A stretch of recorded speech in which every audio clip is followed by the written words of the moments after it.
Toutes les personnes que nous avons rencontrées, elles nous ont cédé une sorte de responsabilité, une certaine pression sur les épaules en fait.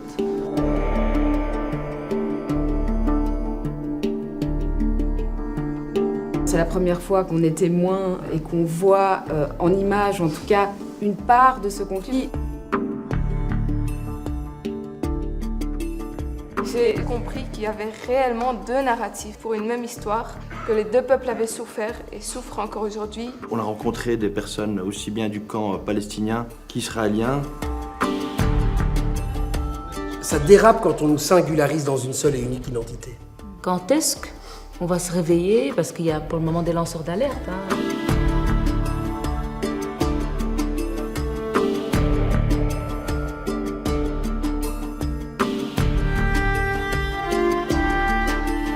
Notre rôle à nous, c'est de transmettre l'information et les sentiments qu'on avait, les rencontres qu'on a faites, partout où on peut le faire.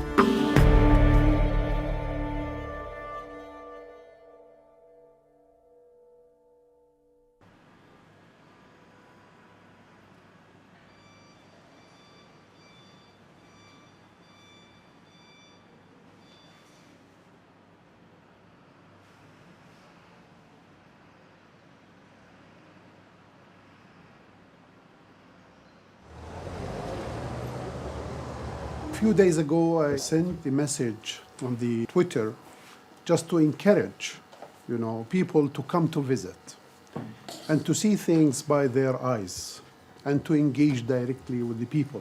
It's completely different when you hear about things or when you see things and when you live things. This is a very important thing. I'm sure that you will see many things, but keep in mind, in the eastern side of West Bank, you will see it's like a line of settlements. If you put them and you go to the map, you will find that it's on the same line on the eastern side.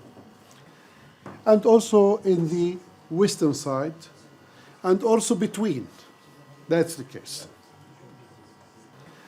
It's part of the fragmentation. This is part of the fragmentation of the Palestinian society. Keep that in mind.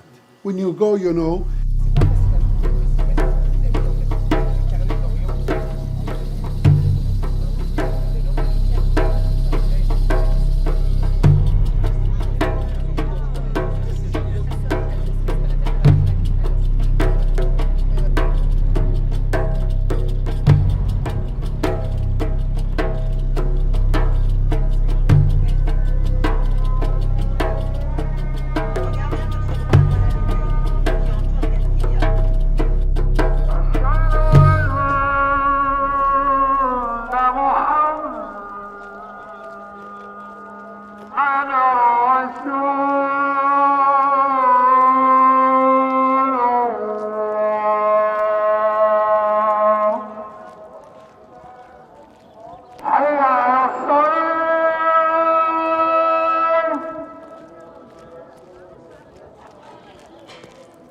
I want to make sure that we are all aware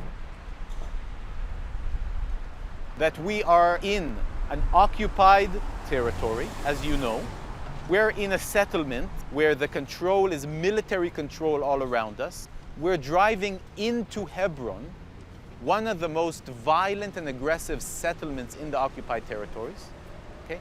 We have to understand this, and we'll talk a little bit about the potential reactions that maybe some of us will get inside the city.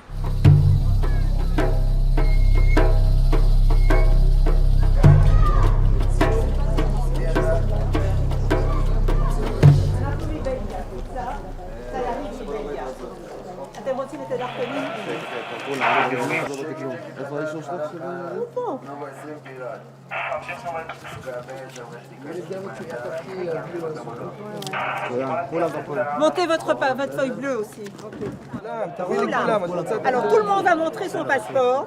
Tout le monde va montrer son passeport.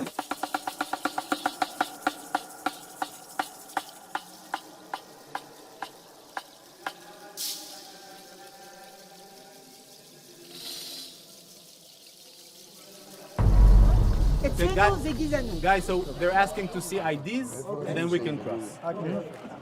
So, מי שמראה לך יעבור, בסדר? Okay, guys, so let's stand here, okay? This will probably be solved, right? But let's understand the dynamic for Palestinians, right, who live here day in and day out. They have no one they could reach out to. But this is part of what helped turn Hebron into the ghost town that we see.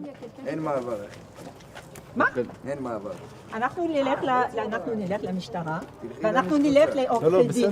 תלכי לעורך דין, מה את רוצה מהחיים שלך?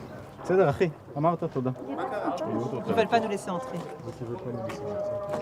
This isn't an easy situation. You have nothing to fear. Okay, I can promise you, you have nothing to fear.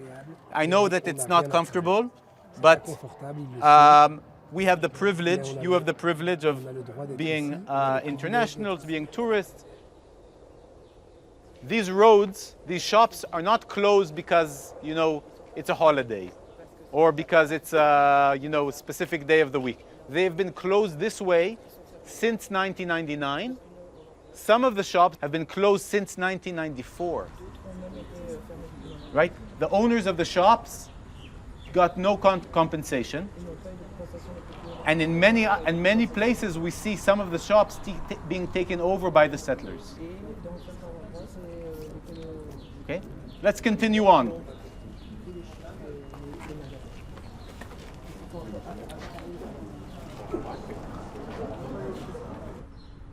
A soldier who served in that base on top of the hill over there told us that their official order on the wall was to disrupt the day-to-day life of the Palestinian population.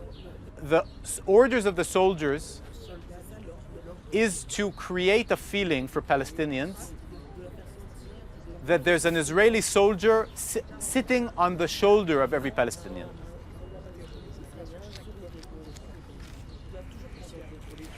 It could be in the checkpoint, it could be on the road, but that could also be in your cell phone. Here there are still Palestinians who live, specifically in these 3 houses. And you can see that there's nettings around the balcony to protect them from settler violence. And you can see the stones on top of the cage.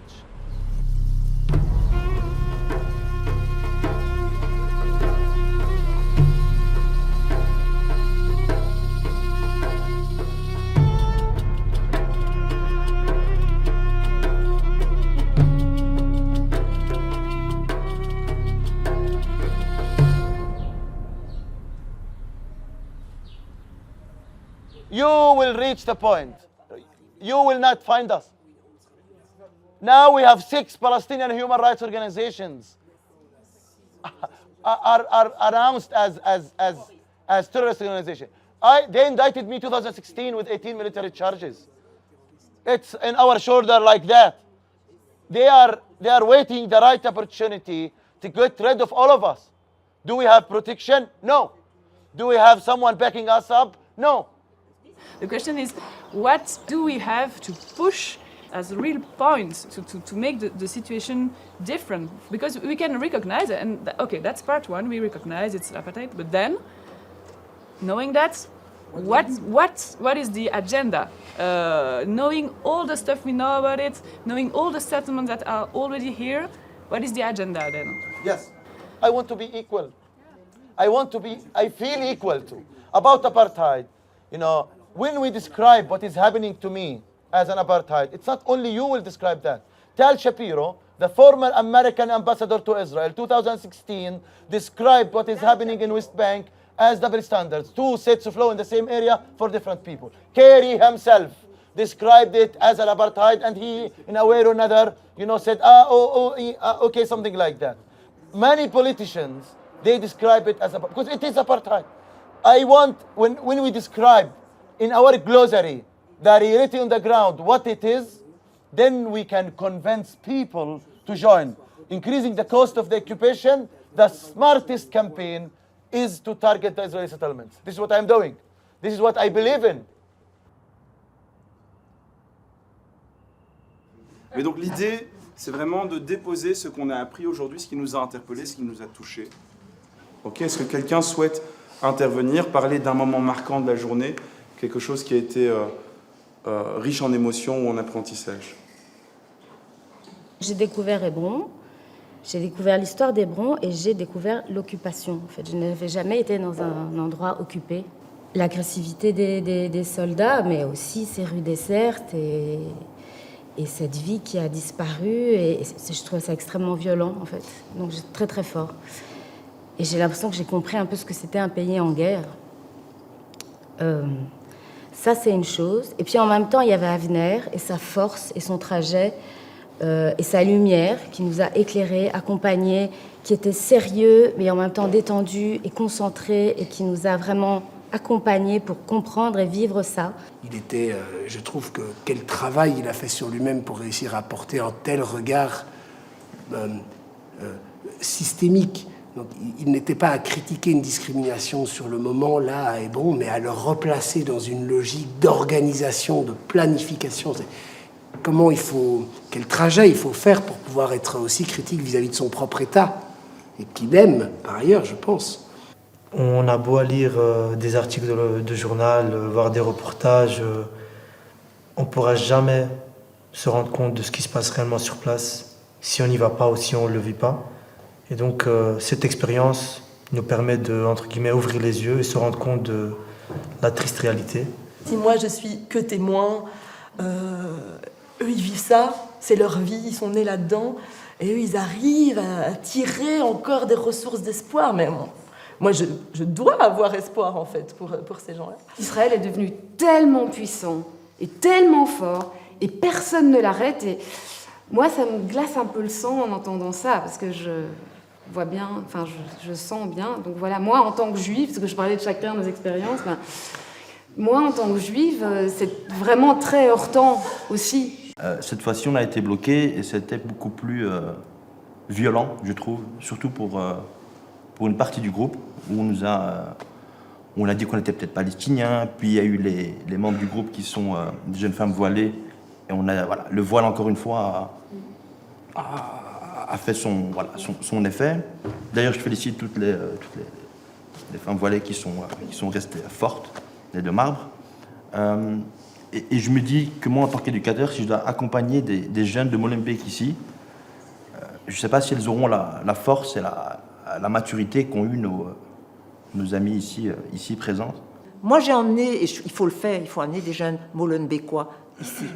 On l'a fait avec des jeunes Molenbeekois, des jeunes de Uccle, des jeunes... Pourquoi? Parce qu'ils sont bouleversés par ce qu'ils voient ici. Mais ils rencontrent aussi des Avner. Et ils peuvent dire, moi j'ai parlé avec Avner qui m'a dit des choses, c'est extraordinaire. Comment est-ce qu'un soldat, c'est ce qu'on a entendu beaucoup de nos jeunes, comment un soldat israélien, comment est-ce qu'il peut s'opposer à son gouvernement, comment est-ce qu'il peut faire ça? Donc je pense que ça c'est notre responsabilité et c'est pour ça que nous devons continuer à amener des jeunes, c'est pour ça que nous devons continuer à renforcer tout ce que nous sommes en train de faire ici. Ça ne va pas changer du jour au lendemain, mais ça doit nous permettre petit à petit d'avoir une influence. Et c'est important que les gens ici qui se battent comme Avner et comme Issa sachent qu'ils ont un appui permanent de notre part. À tous les niveaux, nous pouvons le faire.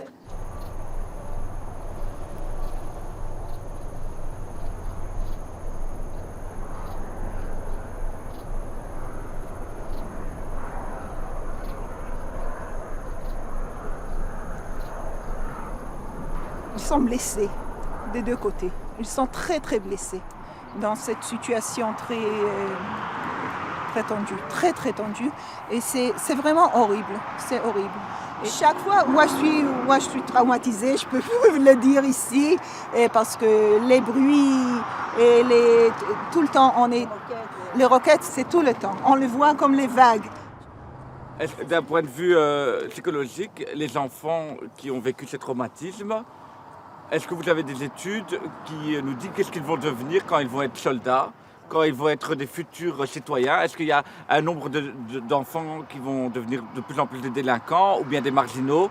The last war, where I don't know, it was 8 months ago, we still see kids that are afraid to go to school that stayed at home, that don't want to get out to public places because they're afraid that the alert will catch up. So you see it in a lot of aspects of life. Dans les périodes intenses, est-ce que vous avez quoi, une alerte par jour ou plusieurs alertes par jour? Il y en a des jours qu'on a plusieurs fois des alarmes. Sonores, en fait, ce sont des grands... Ouais, tu vas aller, Tseva Adom, la rouge, la couleur rouge, ça va être, ça peut être maintenant. Mais ce on doit faire, c'est juste de... Il n'y en a aucun abri ici. Aucun abri ici. C'est intéressant, ça.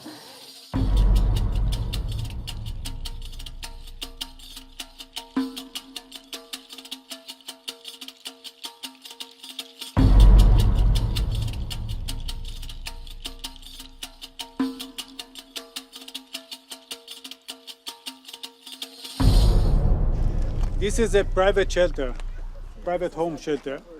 I myself had the great privilege to hide here when there was a bombarding. So I ran here, it was opened and I get here. But a part of the entrance here, they are not used. Sometimes we are thinking if we remove this or not, but it's still here.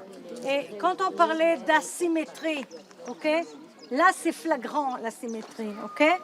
Un kibbutz, un État qui protège ses citoyens, surtout le kibbutz, qui protège ses citoyens. Et la question qu'on doit se demander, qu'est-ce qui se passe de l'autre côté de la frontière? Est-ce qu'on peut ignorer ce qui se passe de l'autre côté? Okay?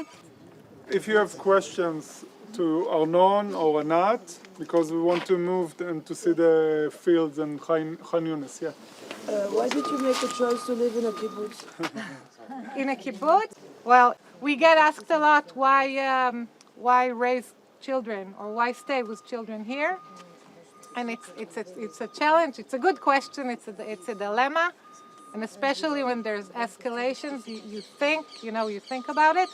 But I think the fact that we're in this together and everybody helps each other, it's very, very strong. You can see this tower, Mattel Tower, the antenna in there. This is full of sensors, cameras, thermic cameras. They can see everything that moves along the border. And you can see another post. This is a pillbox, and there is a machine gun. All of these antennas, they transmit all the data to one place. If they see something move, they can also automatically shoot him without sending soldiers.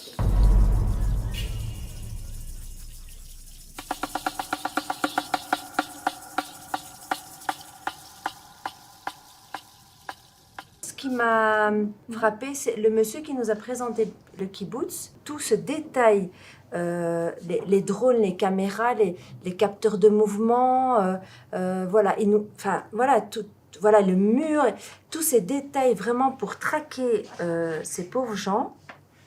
J'ai eu un sentiment, je me suis dit, comment on peut vivre de ce côté-ci, dans tout ce luxe, entre guillemets, avoir autant d'eau à gaspiller, entre guillemets, je mets bien entre beaucoup de guillemets pour des plantes, donc de l'autre côté, les gens n'ont pas de quoi boire, des choses élémentaires. Et puis, le monsieur, il en parlait d'une sérénité, mais déconcertante. En fait, je continue vraiment à ne pas arriver à comprendre les motivations ultra profondes du fait que des gens choisissent librement de continuer à habiter là, et je ne peux pas, je ne peux pas m'empêcher d'y voir quand même une volonté d'occuper l'espace, en toute connaissance de cause.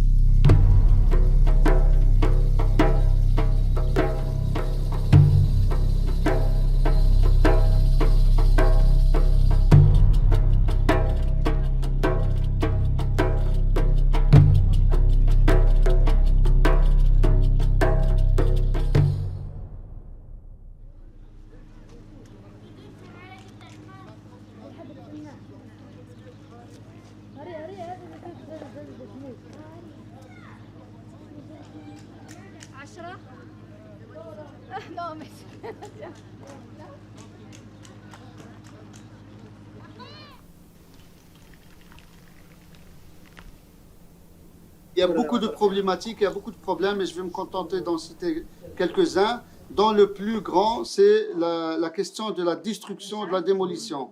Et chaque année, Israël détruit plus ou moins 2500 logements. 2500 logements chaque année. مثلا الدولة بتعمل على تسكين أكبر عدد ممكن من العرب على أقل حيز من الأرض. L'État, elle fait en sorte de loger un maximum d'Arabes dans le plus petit lot de terrain ou espace. بالعكس أكثر عدد ممكن من أقل عدد ممكن من اليهود على أكبر مساحة ممكنة من الأرض. Contrairement à cela, elle fait habiter ou elle loge un minimum plutôt de citoyens de confession juive dans des terrains très vastes. طبعا هذا في إطار سياسة مصادرة الأراضي والاستيلاء عليها من العرب. Ça fait partie de leur politique de confiscation des terres et de les spolier aux Arabes. طبعا باختصار احنا في 1997 أقمنا مجلس إقليمي للقرى غير معترف فيها. Donc en 1997, on a mis en place ce conseil régional, ou on peut dire régional, des villages non reconnus par l'État d'Israël. فاحنا وحدنا النضال ضد سياسة الدولة، نضال مدني طبعا. On a unifié notre militantisme contre cette politique de l'État.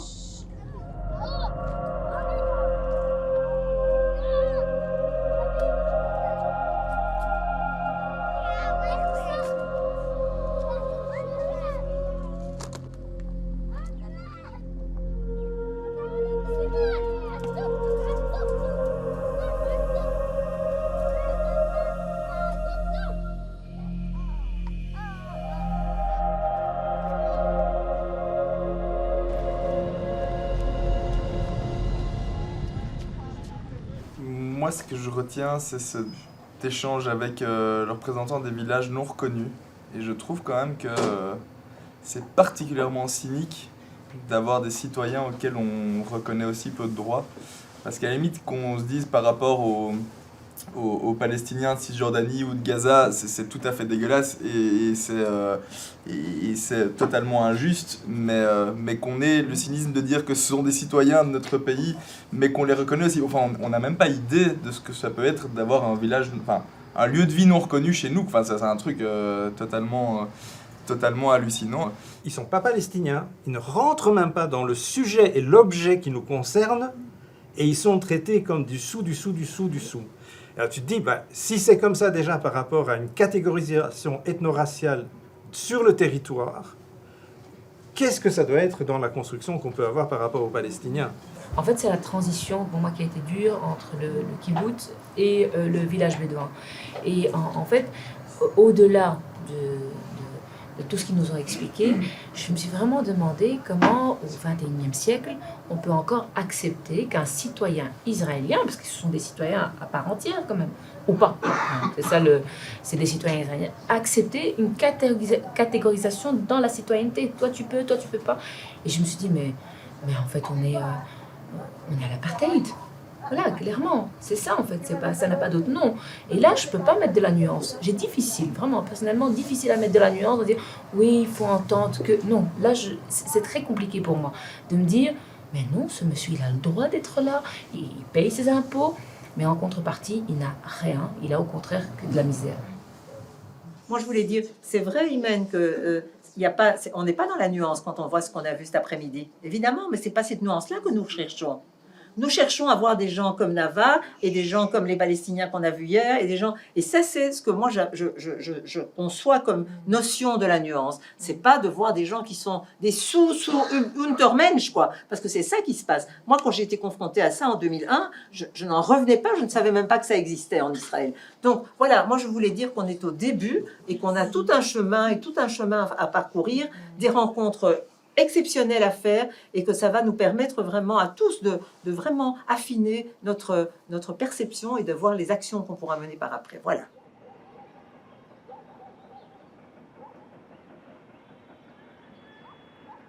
What we are going to do today is a short overview of some of the East Jerusalem issues. So here I'm zoom in to East Jerusalem. All the brown areas are Palestinian neighborhoods. Okay, this is the old city in the heart. All of them became part of Israel, but they did not get citizenship.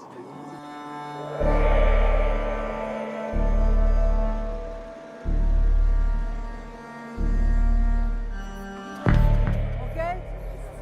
When there were a lot of attacks in Israel during what we call the Second Intifada in the 2000s, Israel decided that we have to have a wall to protect us, not to allow terrorists to come from the West Bank into Israel.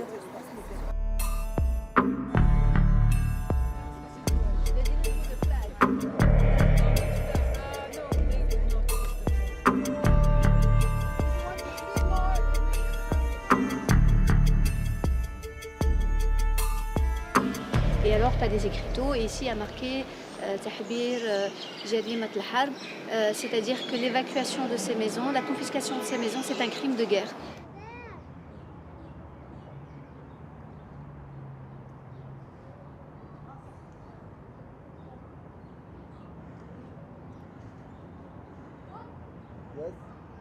East Jerusalem includes many Palestinian neighborhoods. One of them is Sheikh Jarrah. That if you came here in 1966, you were in Jordan. But since 1967, this place is called Israel, according to the Israelis. Of course, the world is not recognizing this occupation. Il y a plusieurs lois qui sont des lois racistes, qui virent vers l'intérêt des colons. Et donc, ils ont fait cette réclamation d'expulsion avec de faux papiers, de faux actes de propriété, mais on sait que la loi les protège.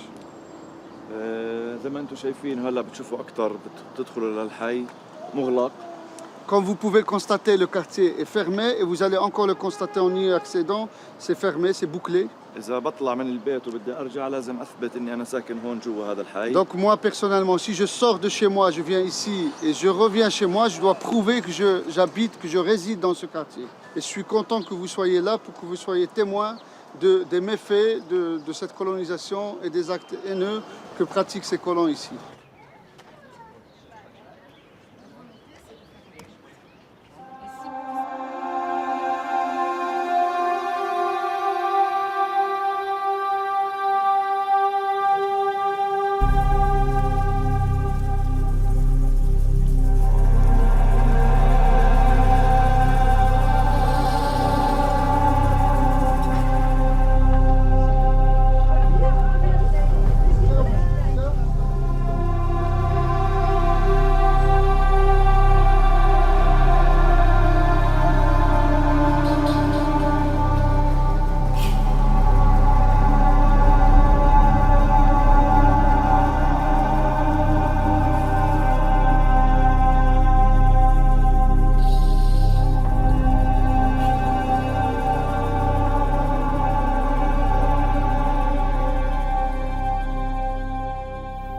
Au début, on apprend, on lit, on s'informe, on regarde, on écoute, et on a des éléments de compréhension. Mais avec le temps, ça s'efface. Ça se floute. La mémoire, c'est ça. L'être humain est obligé d'oublier. On est incapable d'emmagasiner dans notre esprit tout ce que nous vivons, tout ce que nous faisons comme expérience. C'est pour cela que aussi dans la culture juive, il y a deux impératifs. Le premier, c'est de ne pas oublier, et le second, c'est de se souvenir. Ce n'est pas la même chose. Lotishkach, zachor, deux choses différentes. Les nazis ont essayé de totalement déshumaniser leurs victimes. Nous essayons de faire exactement l'inverse. Et c'est quoi la symbolique que ce n'est pas encore fini? C'est-à-dire le travail continue, Exactement. ou la recherche continue, ou la recherche de la vérité continue, c'est ça? Exactement. Nous savons que dans certains territoires, nous n'avons plus de traces. Des villages entiers ont été totalement, les communautés juives ont été totalement annihilées, décimées. Non pas seulement les personnes, mais leur mémoire, leur souvenir. Le fait même qu'elles ont existé là-bas, totalement été effacé. Nous avons jusqu'à aujourd'hui près de 4 800 000 noms de personnes assassinées. Mais nous savons qu'il manque 6 millions.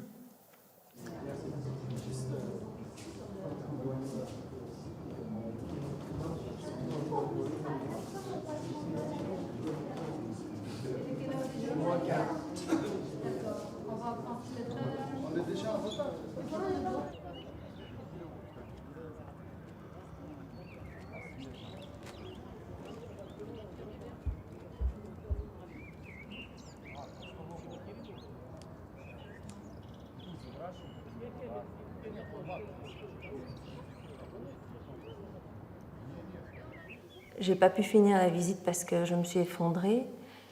Et alors, il y a une jeune fille israélienne qui vient, juive, qui me prend dans ses bras et qui me dit en hébreu, l'intonation de sa voix, je comprenais qu'elle voulait me réconforter.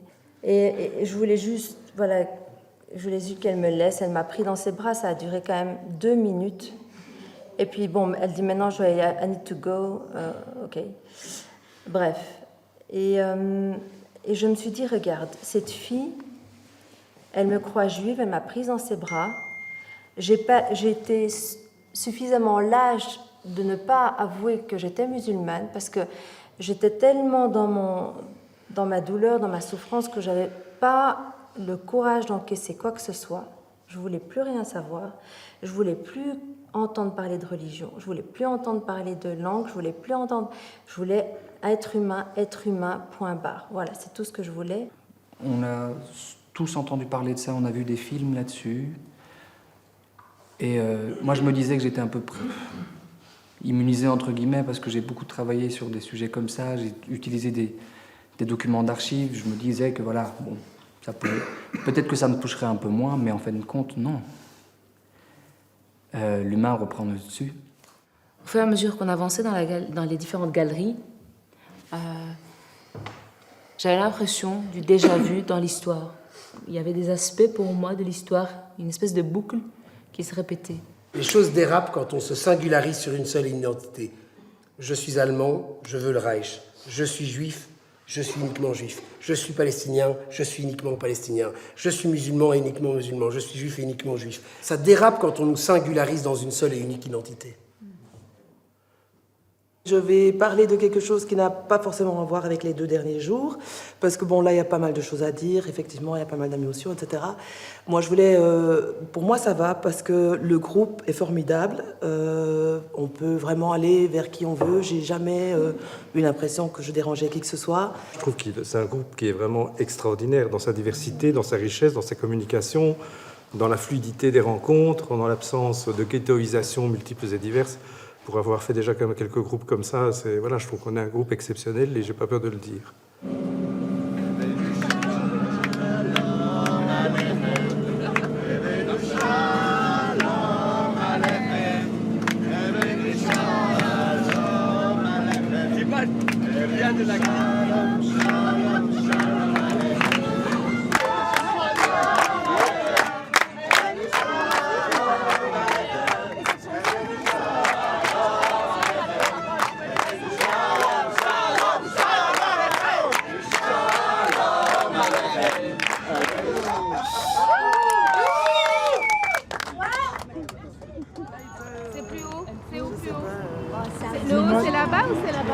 On est là, on va traverser.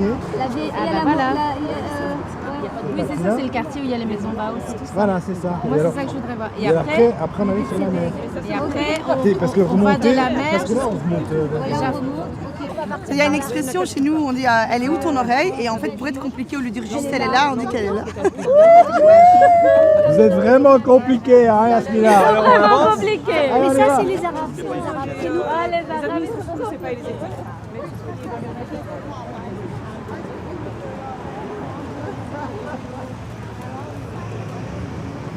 On vient rencontrer des ONG, des écoles, des deux côtés, de la population. Et donc voilà. Aujourd'hui c'est du temps libre, donc on se promène. Moi je me posais une question, parce qu'on nous dit souvent Tel Aviv c'est un peu une bulle. Oui. Et donc ceux qui habitent Tel Aviv sont un peu dans leur monde, etc. Non, c'est pas ça que ça veut dire. Ah, Non. du coup ça pire quoi. Là, en fait, Tel Aviv, c'est une bulle par rapport au reste du pays, parce que c'est une capitale, c'est un petit peu à l'image de New York, où il y a plein de nationalités qui se rencontrent, des gens du monde. Ou Bruxelles quoi. Mais non, mais il y a des Américains, il y a des... Enfin, je sais pas, il y a des gens de partout dans le monde, en fait. À Yafo, c'est ça, c'est cette possibilité de vivre ensemble. Et ça, c'est agréable. C'est ça, c'est ce qu'on a dit, donc on va les découvrir par nous-mêmes. Ah ouais, et c'est ça le but du voyage, c'est vraiment de découvrir en fait. C'est pas un mythe, on vit vraiment ensemble. En Cisjordanie,